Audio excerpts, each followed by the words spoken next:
সদ্যহৈত যি CBSE ফলাফল আছিলে দশম শ্ৰেণীৰ আৰু যোৱাকালি সদ্যহৈত যি পৰীক্ষা ফলাফল ঘোষণা হোৱাৰ পিছতে এক উখল-মাখল পৰিৱেশ দেখা পোৱা গৈছে তীৰ্থনগৰী হাজোত। আৰু এই মুহূৰ্তত মই উপস্থিত আছোঁ হাজোৰ কোলহাটীত আৰু কোলহাটী এগৰাকী ছাত্ৰীৰ বাসগৃহত আহি মই উপস্থিত হৈছোঁ আৰু ছাত্ৰীগৰাকী 91% শতাংশ নম্বৰেৰে তেওঁ নিজৰ কৃতিত্ব অৰ্জন কৰিবলৈ সক্ষম হৈছে আৰু এই মুহূৰ্তত মই ছাত্ৰীগৰাকীক পৰিচয় কৰাই দিবলৈ ওলাইছোঁ। পোনপ্ৰথমে তোমাৰ নামটো? নমস্কাৰ, মোৰ নাম শ্ৰী তানিশা দাস। মই হাজোৰ modern English medium senior secondary স্কুলত পঢ়োঁ। মই ব'ৰ্ড এক্সামত 91.20% পাইছোঁ। 4টা ছাবজেক্টত লেটাৰ মাৰ্কছ পাইছোঁ। নিশ্চয়কৈ আমি পুনৰ আহিম ছাত্ৰীগৰাকীৰ মাজলৈ। মোৰ লগত উপস্থিত আছে ছাত্ৰীগৰাকীৰ পিতৃ মাতৃ আৰু পোনপ্ৰথমে এই পিতৃ মাতৃগৰাকীৰ পৰা কিছু মন্তব্য লৈ চেষ্টা কৰিম। যিহেতুকে আপোনাৰ কন্যা কৃতিত্ব অৰ্জনেৰে হাজো মডাৰ্ণ স্কুলৰ পৰাই কৃতিত্ব অৰ্জন কৰিছে আৰু হাজো কোলহাটীবাসীও অলপ গৌৰৱ অনুভৱ কৰিছে আৰু কি ক'ব? তাইক লৈ আচলতে আমি আগৰ পৰা বহুত আশাবাদী আছিলোঁ আৰু তাই নিজেও বহুত চিৰিয়াছ আছিলে। আমি তেনেকৈ পঢ়াৰ কথা ক'ব লগা হোৱা নাছিলে বা কেতিয়াবা তাইক জিৰণি ল'বৰ কাৰণে মই ক'ব লগা হয়। তেনেকুৱাকৈ পঢ়িছিলে, কষ্ট কৰিছিলে আৰু কষ্টৰ সুফলটো আজি নিশ্চয় আপোনালোকে দেখিছে, সকলো তেখেতৰ কৃতিত্বটো অৰ্জন কৰিবলৈ সক্ষম হৈছে। পৰৱৰ্তী সময়ত ঠাই পৰিকল্পনা কৰিছে? পৰৱৰ্তী সময়ত ইতিমধ্যে আমাৰ এডমিশ্যন হৈয়ে গৈছে নীটৰ প্ৰিপাৰেশ্যনৰ কাৰণে।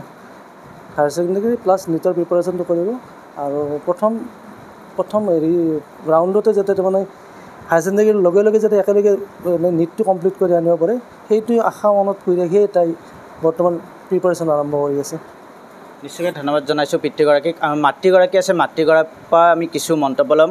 যিহেতুকে আপোনাৰ কন্যা যিহেতু এই কৃতিত্ব অৰ্জন কৰিছে CBSE মাধ্যমৰ জৰিয়তে, কি ক'ব? কিমান আশা কৰিছিলে? তাই আশাটো কৰিছিলে আকৌ অকণমান আগবাঢ়ি যাব বুলি, 95%লৈকে আশা কৰিছিলে, কিন্তু মানে ভবা ধৰণে নহ'ল।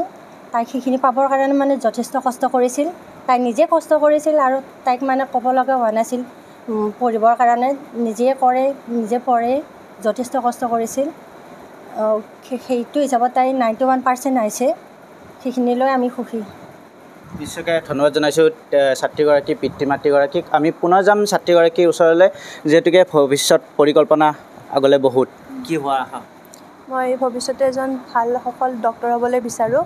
তাৰে বাবে মই নীটৰ কাৰণে প্ৰিপেৰেশ্যন কৰি আছোঁ। কিমান সময় পঢ়িছিলে? 10ৰ এক্সামৰ কাৰণে মই মেক্সিমাম 12 ঘণ্টামানলৈকে পঢ়া গৈছিলে। কি ক'বা? বেলেগ নাই, ভাল লাগিছে আৰু আশাটো বেছি আছিল, হ'লেও ঠিকেই আছে, ভাল লাগিছে।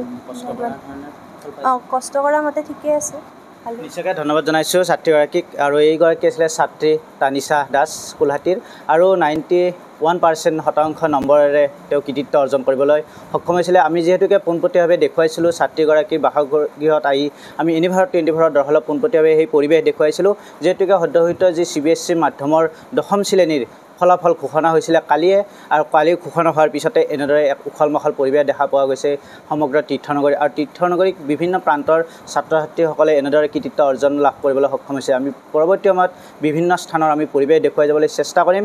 আৰু এই মুহূৰ্তত তানিশাৰ যিহেতুকে বাসগৃহত আহি তানিশাৰ কিছু মন্তব্য লোৱাৰ বাবে চেষ্টা কৰিছিলোঁ আৰু তেখেতৰ পিতৃ মাতৃ আমাৰ লগত আছিলে। আমি পিতৃ মাতৃৰ পৰা আমি কিছু অনুভৱ জানিলোঁ আৰু ভৱিষ্যত তানিশাই তেওঁ জনাইছে আমাক এই মাধ্যমৰ জৰিয়তে, যিহেতুকে তেওঁ ভৱিষ্যতে এজন সুচিকিৎসক হৈ ৰাইজৰ সেৱাত আগবাঢ়ি যাব বুলি। আমিও তেখেতৰ এই আশাক আমি ধন্যবাদ জনাইছোঁ, শলাগিছোঁ। তেওঁৰ পৰৱৰ্তী এই উদম্য শক্তি যেন আগুৱাই যাওক।